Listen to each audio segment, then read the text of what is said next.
Good morning, this is Stephanie with Growing from the Woodpile, and today I'm going to be discussing some of the mistakes I have made in the garden.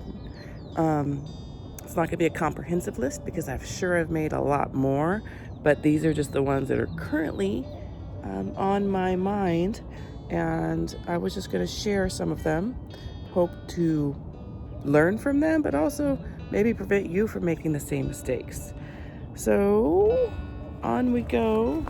Oh, got Lulu, garden kitty number 1. Yay, come join me in the garden.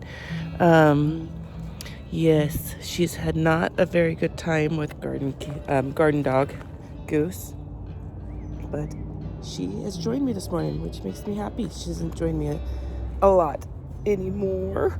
Oh, Lulu, the dumb doggy, dumb puppy. Okay, all right.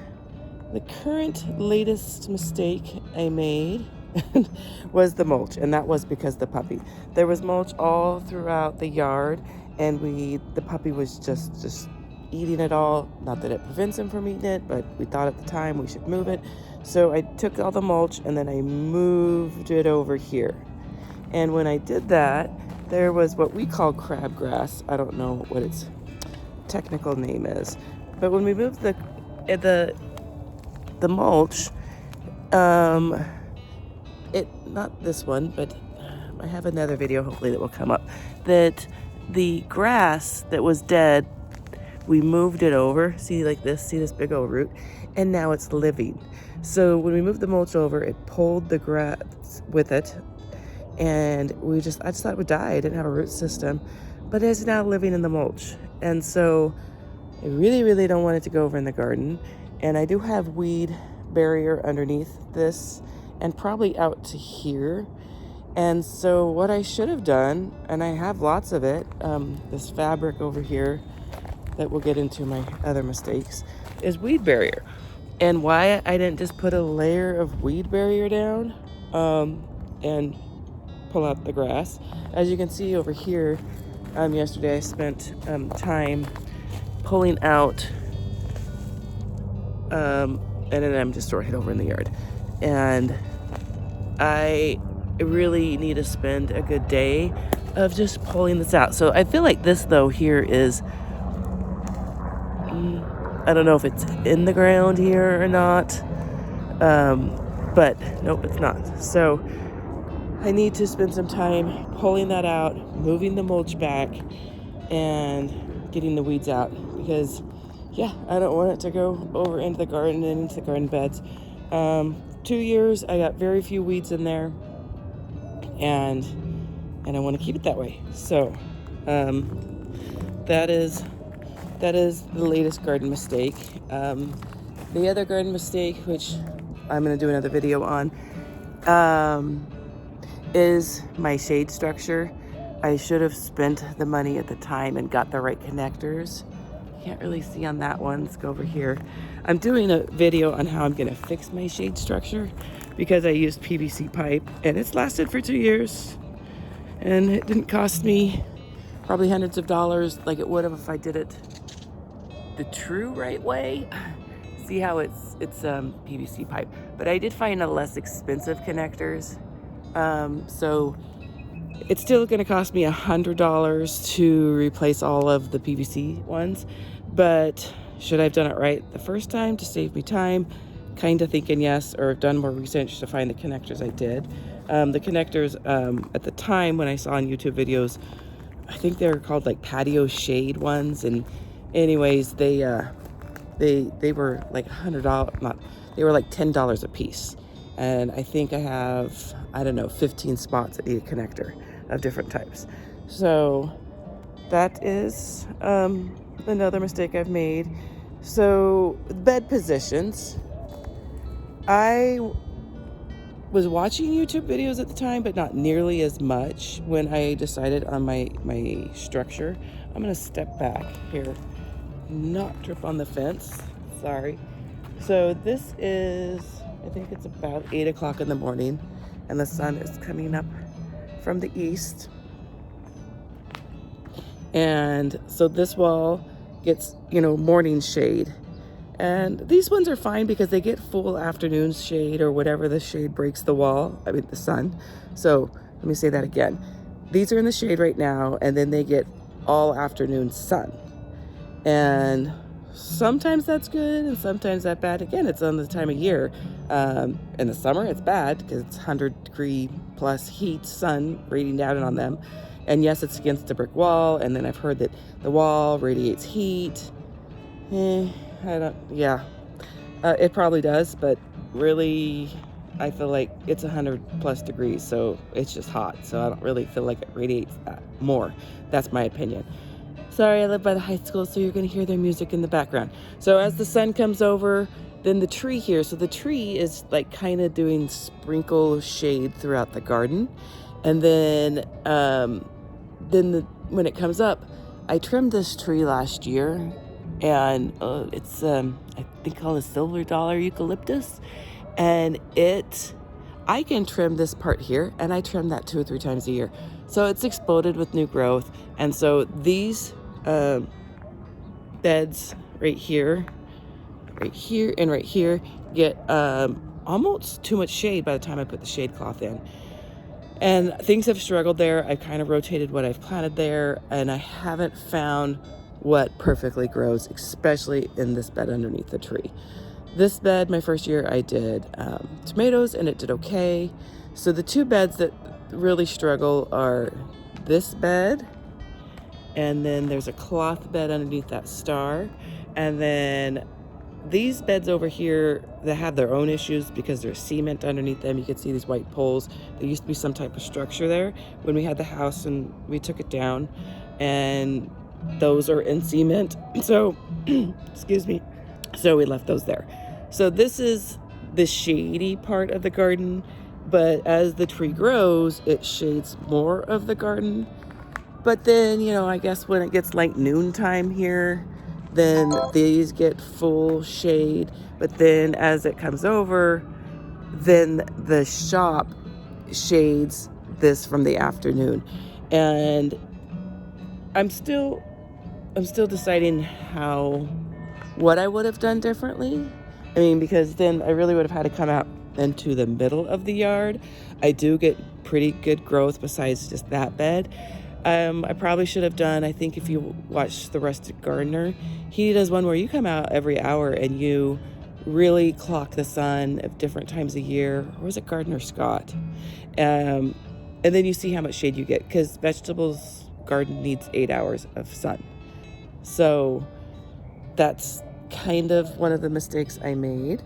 So bed positions. I mean, maybe if I would have, I don't know. I don't know if I really would have done it differently. If the things didn't grow, then I would have had to made it right out here in the middle of the yard, and that was not in the plan. So let's move on. Plant tags. Let's talk plant tags. I, this year, decided I'm going to put all the new plants and write them in red Sharpie. Well, red Sharpie. Well, I did 2 mistakes. Let's come over here. And I used a red Sharpie because I had black on the back of old tags. So I was reusing old tags.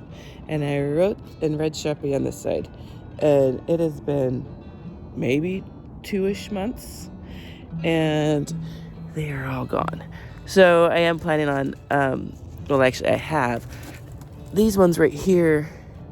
I just came back and wrote in the pencil on them, and which leads me in. So I do have a video.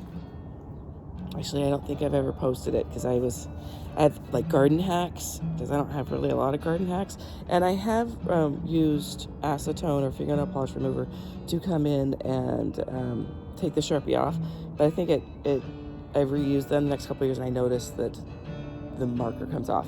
So I feel like I need better marker, and I have ordered a plant marker, but I've heard pencils work good, so that's why I came back through with pencils. So, which leads me into two issues, not I don't know if I made this one a mistake. I was watching Gardner Scott, and he doesn't recommend things a whole lot, and I really do trust him. And I'm not saying I don't know right now. I'm going to do more research and a more complex video on this app that he recommended, which is nice because not only is it an app, it is also, you can do it on your computer, and it's a planting app, and you put in your time zone, but you can lay out your garden and put where the vegetables where you have, in your garden.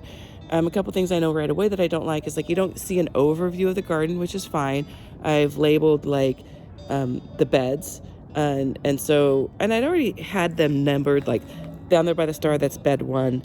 Where the chair is, that's 4 cloth bags. So I had bed 1, bed 2, that comes all the way down to bed 8. But I like to know I'd like to put pots in here, and so it doesn't have a circle option for the beds. And so I made it a 4 option, fine, whatever. But then I was like, oh no, I forgot about the red buckets. And so I'll put a screenshot of it right now, but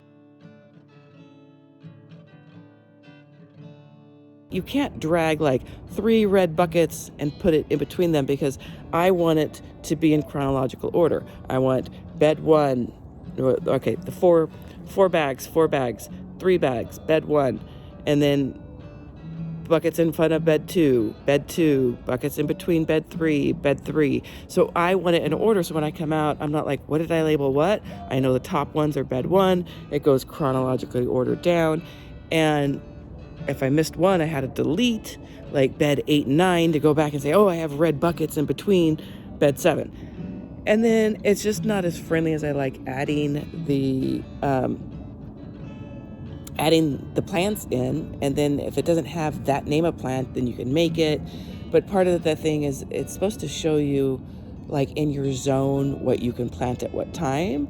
And I haven't found that extremely accurate because it doesn't always have that plant. Not that I plant hugely weird ones. These right here. These right here are Haas. No, they're not Haas. I bought the seeds. I always call them Haas. But they're Mamma Mia's. They didn't have Mamma Mia's, or they didn't have certain tomatoes that I was planting. And so I don't know how accurate I would have used that option anyways. So I'm still going to keep doing more research on it. And then I am going to make a video when I can wrap all my thoughts around it. All right.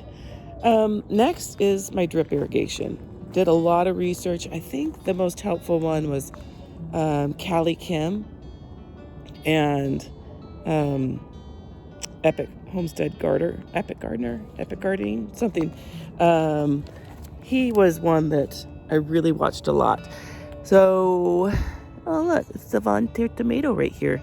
The calendula, these were transplants from a plant over in the garden, and they've stunted. They really haven't grown. I don't know if they like the heat. So, but volunteer tomato right there. So I'm gonna let's go to the beginning. I think I may have some videos on, not the install, because I installed the drip irrigation before I had a YouTube channel, but it starts here. I don't want to cross over the bridge, but I'm gonna cross over. It starts with a timer, and I only have 1 hose, but I did split it into 2 sections. I did go to a local, not like Home Depot, but it's called Sprinkler World, which is a smaller company, and they were really patient and helpful with me. So the timer runs this hose. The hose comes over here, and it has a splitter, a high valve splitter, and then it has the pressure things that downgrade the pressure or something, and then it goes into these black pipes. So then from there, let me walk over here. I first had the whole thing running off of this one pipe. So the pipe comes from the deep pressure valvey thing, runs down the front of the bed, and then you can see these little things that tap into the bed. And the first thing I made is I got these little valves, and I thought, oh, so I can turn each one of them off. I never turned them off here. I have turned off the beds to here, so the They were more expensive. I don't remember how much, but they were kind of a pain to put in. So then it runs into here, and then this runs into here, and then it goes to all of these beds. It goes to everything but the green stalk. And so the pipe turns a 90-degree, goes over here, and so I had all of this running off of one line. And I'm pretty sure it's the Epic Gardener says, like, you can only have a certain amount of feet of pressure, because then by the time you end, you lose pressure. So the short story is that's why I split it to make 2 lines, and I ran it, and I think about here, the first section runs this half, and the second section runs that half. And because I do not manually water by hand, certain beds need more water, certain plants need more water, and certain things need less water. And the ones that need less water are these tubs. And I have drowned plants and killed peppers in these plants because they were not getting enough water. So I went back and the line, let me see which one would be best to see the lines. Maybe this bed over here. This bed goes and it circles. This is my bed that is the mistake that's coming up to. And this is what it looks like. Every 8 inches is a little dripper, and I should have buried the dripper. I found out later you could, but then if I buried it, because of the heat, some of these have fused these closed. So I do need to get in here and cover it. I do, which I mostly do, but the fabric beds are, they start to sag, and then seems like the soil level is always even with the bag. So then the mulch just kind of falls off, which is another mistake, I guess you could say. So I have said for years I need to redo the drip system, but it's kind of hard, and it's like all of the buckets should be on their own system, and the garden should be separated into 2 systems, or 2 different big lines, and it's just overwhelming for me to do it, that I just don't. Now that I've installed the hose link and I have another spigot here, I feel like I could put a splitter on and do that, because Greenstock just came out with an automatic watering system, which I need because I don't get out here every day, and it may help me save the plants so I can put like a timer here, run the automatic watering system, and then maybe make this go to also the what's it called? The buckets. So the drip system keeps things alive. It's done okay, but I think my garden experience would be better if I redid the watering system. But all right, that is another mistake. And so moving into more mistakes is the weed fabric. And I have a playlist on how I made these. And nowhere in all the videos that I watched, and I can't remember the names, but I do say their names of who I watched to do these, ever said that these would break down. And I bought these at the sprinkler world that I talked about, and this was a thick, I can't pull on it because it's going to rip more. Nowhere did they talk about the weed barrier fabric breaking down. And this is the worst one. I think I must have ran over it with a what's it called, wheelbarrow there. And then when I first made them, I doubled the fabric up, and they just held water too much. I doubled it up and it held water, so I went back with I think I have a video of how I try to fix it, and I burned the holes in the bag. This ripping isn't from burning the holes. Again, this is the worst bag that I have, but these have only been here a year, and I'm hoping they just make it through the summer, and by the time I get around to the monsoon or fall garden, that I can come in here and buy more of these. These were the 50-gallon drums, and I cut them in half and I drilled holes in them and convert them all over to that. Or maybe I'll decide I have too much garden, and I'll just take the soil and refill the beds. And I may just do that because I'm losing children at home, figuring out what we like to eat, and I may just put the dirt back into the beds. I may just do that and simplify life a little bit. And that is, I didn't have that on my list, but that is, I don't want to say it's a mistake. I just want to say I'm learning what I want to grow, what my family will eat, and that flowers are good, and that sometimes you plant things just because they're pretty. And that is this, I've talked about the roselle. It's coming up right here. Don't know what you are. You're not a roselle. Don't know what you are. I don't know if things are just getting sunburned, but maybe they are. Is these roselles, I made tea out of them, didn't like it, didn't get around to making jelly. Love the plant, it's very pretty. I actually like okra plants. I feel like they're gorgeous plants. And that, I can't say I don't like okra. I'm just never around at the right time to harvest them because I go back and forth every 2 weeks to the summer garden, the ranch garden. And by the time I get here, they're too ripe. But I'm going to still plant them. I think they do provide shade. And then I just think they're a pretty plant. I love the flowers on them. My mother-in-law hates okra, and we play a little game, hide the okra in her purse. So that's always fun too. All right. We're moving down my list. We talked about the mulch, moving the mulch, bed positions, plant tags, drip irrigation. We just talked about our weeded potted plants. See, like over here, like this one's not bad, even though it's in full sun, but it is under the tree, so it's not in full sun. This one is in a lot of full sun. It's just the top. But coming over here to these two, they're not. Now the ones in front here, they are. And as you see how the soil had kind of settled and tipped that one forward. And I think it's because the ground was uneven and I needed to level it better. But then these back here, they're fine. So I probably will either put in some type of permanent bed structure here. I do like this. I already have the arch up. Or I'll just keep it. Like this Tractor Supply one here, he's okay.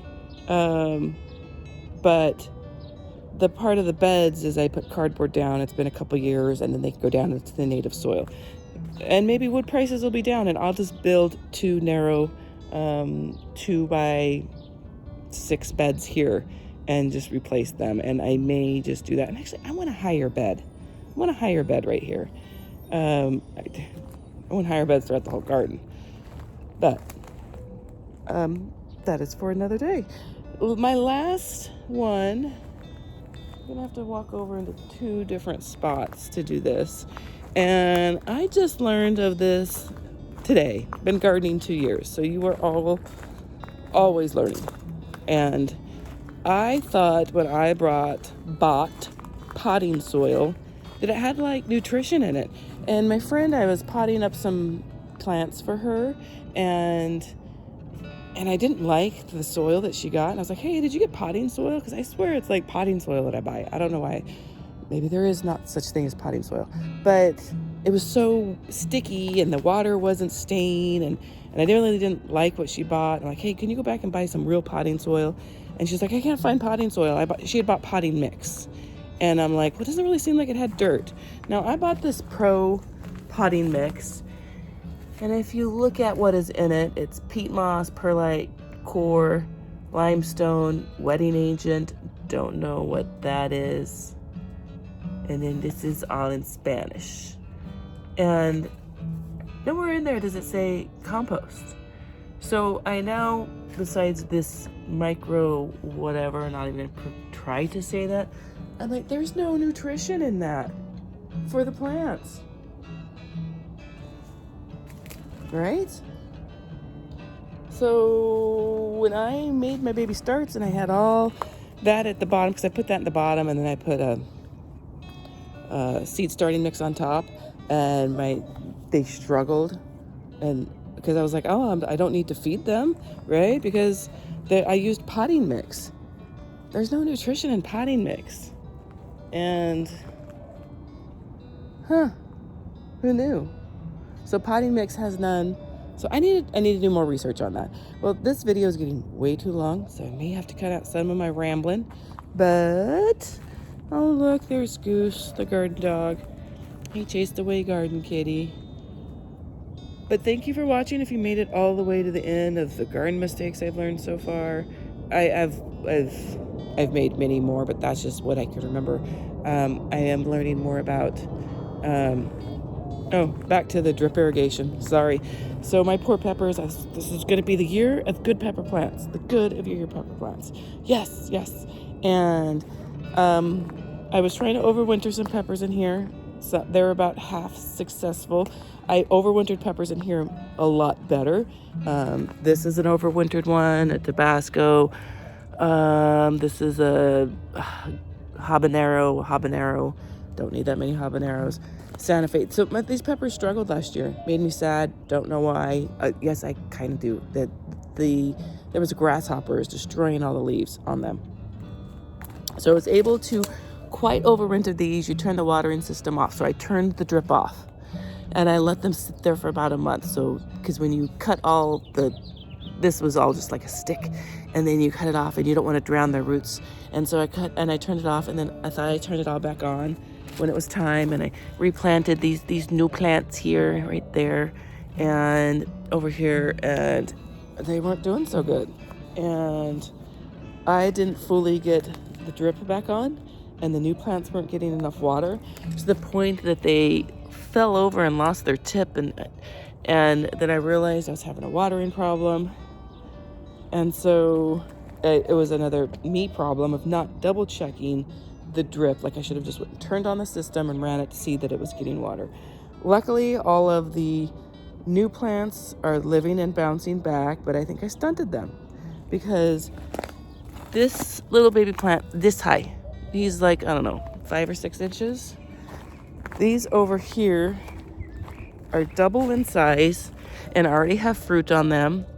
And that's because they had better water. And this may be a mistake that I'll let you know later. I didn't pull my flowers off when I planted them because I have such a short growing season because of the heat. I'm like, I'm just gonna take the peppers now. We're just gonna do that. And I may get peppers now and not as many, but I felt like I don't get very many in the 100-degree heat. Yes. I'm just going to end this now. It's a constant learning process. I don't know how people think the end of the world's going to come and they live in a city and they're going to run out and start gardening. Unless it just takes trial and error. You have to learn from your mistakes. And with that, I'm going to say thank you for learning and growing with the Woodpile and learning with me as the mistakes I make. And hopefully you won't make the same mistakes. And we'll talk more about the green stalks later because I'm seeing some mistakes I made over here. But again, thank you for learning and growing with Woodpile, where you learn from your mistakes.